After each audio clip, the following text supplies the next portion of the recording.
আচ্ছা ভাই, এই যে বাংলাদেশের প্রেক্ষাপটে যে হিরো আলম প্রেস কনফারেন্স করতেছে, এই সম্বন্ধে আপনার মন্তব্য কি?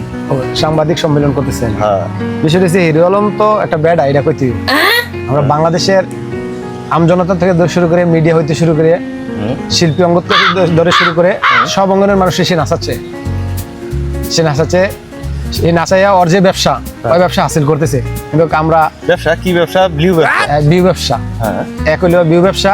এই যে বউ কিছুদিন পর পর একটা বিয়ে করে বউ নিয়ে নাটক করতেছে, এই নিজের বউ আরেকজন দেয়, আরেকজন বউ নিজে আনে, এগুলো একটা ব্যবসা। আর এই ব্যবসাতে আমরা পুরো বাংলাদেশের মানুষের নাচায় আসে কিছু টাকা হাতিয়ে নিচ্ছে। এটা আমরা আসলে বুঝি না, এটা আমরা বুঝি না, বুঝে অনেকে বুঝে প্রতিবাদ করে না, কে কারে প্রতিবাদ করতে যাবে, এই হলো বিষয়টা আর কি। আর হেতির বউ যে আবার যে প্রেস কনফারেন্স করতেছে, এই সম্বন্ধে আপনি কি বলেন?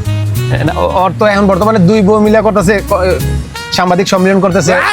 এরপরে আবার দেখা যাচ্ছে আবার ওই আবার যে ওর বউ যে যার নিচে, যার হাজবেন্ডের নিচে ওর আবার বউ নিয়ে আসে আবার সে। মানে মূল কথা হচ্ছে কি, তাদের এটা একটা নাটক, তারা ভিউ কামানোর জন্য এটা একটা নাটক।